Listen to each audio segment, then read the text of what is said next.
Hello बच्चों। आज मैं आपको कक्षा 8वीं जिसका विषय है गणित, इसकी वर्कशीट नंबर 14 समझाऊंगी, जिसकी डेट है मेरे पास 10 सितंबर 2020। आज की वर्कशीट में हम करने वाले हैं पाइथागोरस ट्रिक। बहुत आसान वर्कशीट है। एक बार सिर्फ कंसेप्ट क्लियर होना चाहिए, उसके बाद वर्कशीट बहुत इजी है। देखिए यहाँ पर क्या है, यहाँ पर आपको ना एक स्टूडेंट दे रखा है, 8th क्लास का ही स्टूडेंट है जिसका नाम है राम।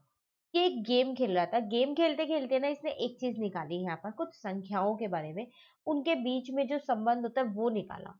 ठीक है, चलिए देखते हैं क्या गेम ये राम खेल रहा था। यहाँ पर लिखा है, प्रिय विद्यार्थियों, राम 8वीं कक्षा में पढ़ता है, उसे संख्याओं से खेलना पसंद है। एक दिन उसने एक संख्या खेल खेला जिसमें उसने एक संख्या 4 ली। फिर उसने संख्या 4 को 2 से भाग कर दिया और उस संख्या 2 से उसे संख्या 2 ही प्राप्त हुई। अब उसने प्राप्त संख्या 2 का वर्ग किया। अब उसे 4 प्राप्त हुआ। प्राप्त संख्या 4 में से पहली बार 1 जोड़ा तो उसे संख्या 5 प्राप्त हुई। दूसरी बार 4 में से 1 घटाया तो उसे संख्या 3 प्राप्त हुई। इसी प्रकार उसे 3, 4, 5 तीन संख्याएं प्राप्त हुई। ये यहाँ तक ठीक है। देखिए क्या कह रहा है, एक बच्चा है यहाँ पर, एक स्टूडेंट है यहाँ पर राम। उसे ना नंबरों से, ये संख्याओं से खेलना बहुत ज्यादा पसंद है। अब उसने यहाँ पर एक संख्या खुद से ली 4। तो उसने पहले सोचा कि 4 को 2 से भाग करके देखता हूँ।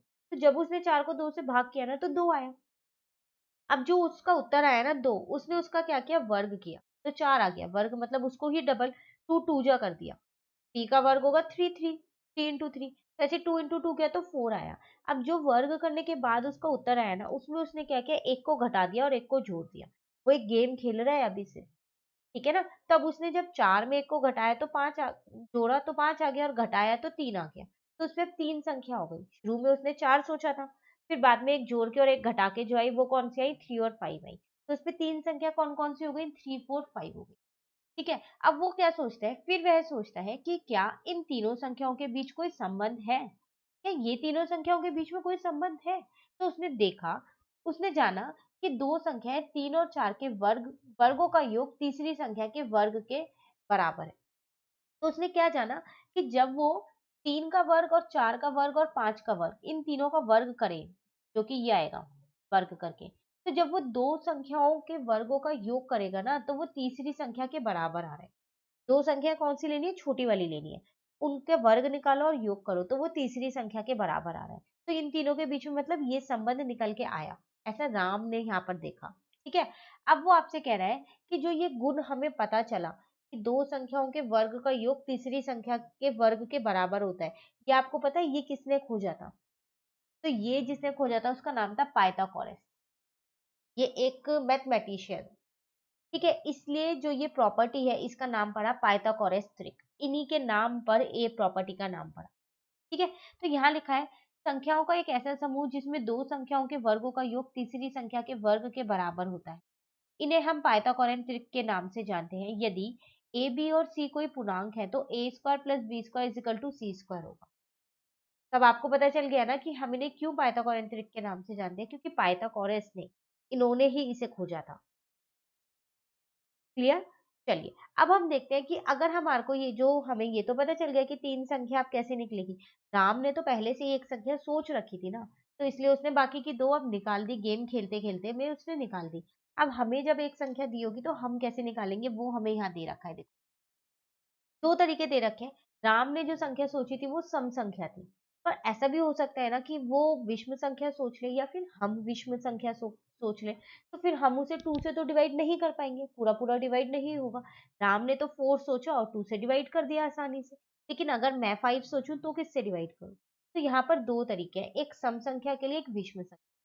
ठीक है, चलिए पहले सम संख्या का देखते हैं। तो हमने संख्या 8 मानी, तो ये तो सेम वही तरीका है जो राम का था। तो 8 को पहले 2 से डिवाइड किया तो आंसर आया 4। फिर उसने जो आंसर आया था उसका क्या किया था, वर्ग किया था। 4 का वर्ग किया तो 16 आया। अब उसने इसमें 1 प्लस किया था और 1 माइनस किया था, तो 17, और यहाँ पर आ जाएगा 15। तो एक 8 उसने सोचा था, एक 17 और एक 15, ये आपके क्या बन गए, पाइथागोरस ट्रिक बन गए। तो ये तो वही तरीका है जो राम ने किया, गेम खेला उसने, ये वही सेम तरीका है। आप चाहो तो इसे चेक भी कर सकते हो। आप चेक कर लो, 8 का वर्ग करो और 15 का वर्ग करो, दोनों को जोड़ दो, तो वो 17 के वर्ग के बराबर ही आएगा हर हाल में। तो सम संख्या होगा तो चलो हमें पता चल गया, लेकिन अगर ये विषम संख्या हुई तो क्या करेंगे? 8 की जगह मान लो 9 हुआ तो क्या करोगे? तो देखो, तो 9 है ना, अब ये 2 से डिवाइड तो नहीं होगा, तो आप ऐसा करो, इसे छोड़ दो, 2 से मत डिवाइड करो। तो आप क्या करते थे, डिवाइड करने के बाद वर्ग करते थे, अब यहाँ सीधा वर्ग कर। तो 9 का वर्ग करोगे तो 81 आएगा। अब एक चीज का ध्यान रखिएगा, आपको क्या करना है, 81 को ऐसी दो संख्याओं में तोड़ना है कि जब आप उन दोनों संख्याओं को जोड़ो ना तो 81 ही आए, लेकिन जब आप उन दोनों संख्याओं को घटाओ ना तो 1 आना चाहिए, 1 हमेशा। अब ऐसी कौन सी दो संख्याएं लें, ये भी तो सोचने वाली बात है। तो 81 है तो कौन सी लें, 40 और 41 ले लें क्या? दोनों को प्लस करेंगे तो 81 भी आएगा, दोनों को माइनस करेंगे तो 1 भी आ जाएगा, है ना? तो चलिए 40 और 41 ले लिया, तो इसका मतलब तीन संख्या निकल गई, एक तो 9 ही माना था, दूसरा 40, तीसरा 41। आपको चाहो तो चेक कर लो, 9 का स्क्वायर, 40 का स्क्वायर और 41 का स्क्वायर चेक करोगे तो यहाँ पर दोनों ही आपके बराबर आएंगे। तो जब भी विषम संख्या होगी, आप सोच सकते हो विषम संख्या भी, तो उसमें आप पाइथागोरन ट्रिक ऐसे निकालो। क्लियर? चलिए, अब आपको एक और चीज यहाँ दी कि पाइथागोरन ट्रिक हम एक और तरीके से निकाल सकते हैं। देखो हमने क्या किया, यहाँ पर तीन चीजें मानी। एक माना अपना 2m, एक माना अपने m स्क्वायर माइनस 1, एक माना m स्क्वायर प्लस 1। ठीक है, अब मान लो हमें एक सदस्य दे रखा है इसका 12, पाइथागोरन ट्रिक का, इसमें तीन सदस्य होते हैं, है ना? एक मुझे दे रखा है 12, बाकी के दो मुझे निकालने हैं। अब मुझे नहीं पता इन तीनों में से वो सदस्य है कौन सा, तो मैंने पहले क्या किया, एम स्क्वायर 1 के बराबर 12 को रख के देखा, मैंने माना ये वो सदस्य है। तो एम स्क्वायर इजिकल टू 13, पर 13 तो किसी का वर्ग ही नहीं होता, तो ये तो आगे हल ही नहीं होगा, तो ये नहीं है। फिर मैंने माना कि इसका सदस्य, इसको मान लिया एम स्क्वायर प्लस 1 वाला होगा 12, तो एम स्क्वायर कितना आ जाएगा 11, 11 भी किसी का वर्ग नहीं होता, तो ये भी नहीं। फिर हमने क्या किया, 2m को माना, m कितना आ गया 6 आ गया। तो ये वही तो बात हो गई, अभी हम यही तो ऊपर सीख के आए हैं कि 12 को हम क्या करें, 2 से पहले डिवाइड करें, जो उसका उत्तर आएगा उसको हम क्या करेंगे, वर्ग करेंगे। तो यहाँ पर ये एक तरीका बता दिया है, एक तरीके से आप कह सकते हो सूत्र बता दिया है आप। ठीक है, चलिए क्वेश्चन देखते हैं यहाँ पर आपसे क्या कह रहा है। पाइथागोरन ट्रिक की मदद से एक संख्या ज्ञात होने पर अन्य दो संख्याएं ज्ञात कीजिए। तो पाइथागोरन ट्रिक आपको बतानी है, एक संख्या आपको पता है 10, दूसरे में 7, तीसरे में 16 और फोर्थ में कितनी है 18। तो विषम संख्या है तो विषम संख्या वाला देखेंगे, सम संख्या है तो सम संख्या वाला तरीका लगाएंगे। तो देखो यहाँ पर मैंने किया है 10, 10 आपको पता है एक सम संख्या है, तो ये तो 2 से डिवाइड होगी ना आसानी से, तो बस m क्या आ जाएगा मेरा यहाँ पर 10/2 5 आ गया। अब इसका स्क्वायर करना था, इसका वर्ग करना था, उसके बाद उसमें +1 और -1 करना था, तो वही मैंने किया है। 5 स्क्वायर, 5 का स्क्वायर +1, 5 का स्क्वायर -1। ठीक है, ये रहा। तो 25 + 1 26, 25 - 1 24। तो एक नंबर 10 हमें दे रखा था, बाकी की दो संख्याएं हमने निकाली, मेरी पाइथागोरन ट्रिक बन गई।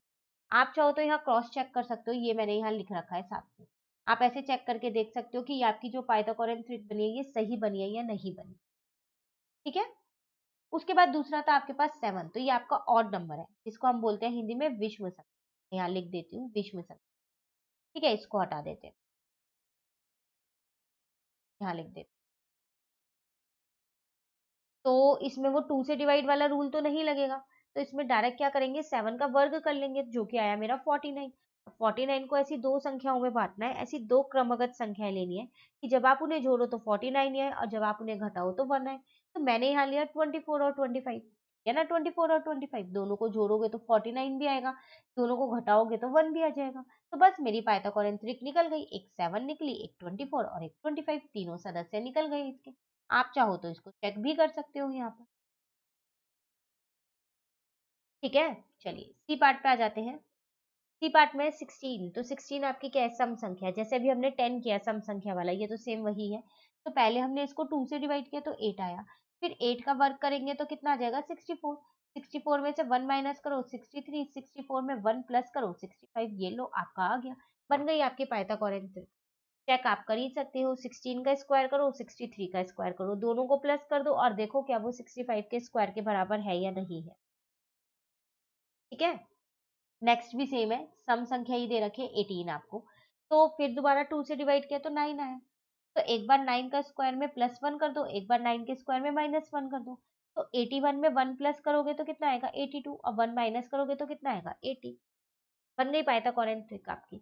18, एक तो आपको दे ही रखा था 18, बाकी दो आपने निकाल ली। ठीक है ना। Complete question 1। चलिए आ जाते हैं क्वेश्चन नंबर 2 पे। यहाँ आपसे क्या कह रहा है, जांच करो कि कौन सी संख्याओं का समूह पाइथागोरन त्रिक है। अब यहाँ आपको जांच करना है, समूह आपको पहले ही दे रखा है, पाइथागोरन त्रिक का 3 संख्याएं दे रखी हैं, आपको निकालनी नहीं है, पर ये देखना है कि ये पाइथागोरन त्रिक बना रही है या नहीं। बहुत आसान है, दो संख्याओं का योग कर, वर्ग का योग तीसरी संख्या के वर्ग के बराबर है तो है, नहीं तो नहीं है। तो 6 का स्क्वायर कितना होता है 36, 8 का होता है 64 इजिकल टू 100। तो देखो 100 इजिकल टू 100 आ रहा है, तो पहली तो है ना। तो सभी ऐसे ही चेक कर लेते हैं हम। यहाँ पर देखो,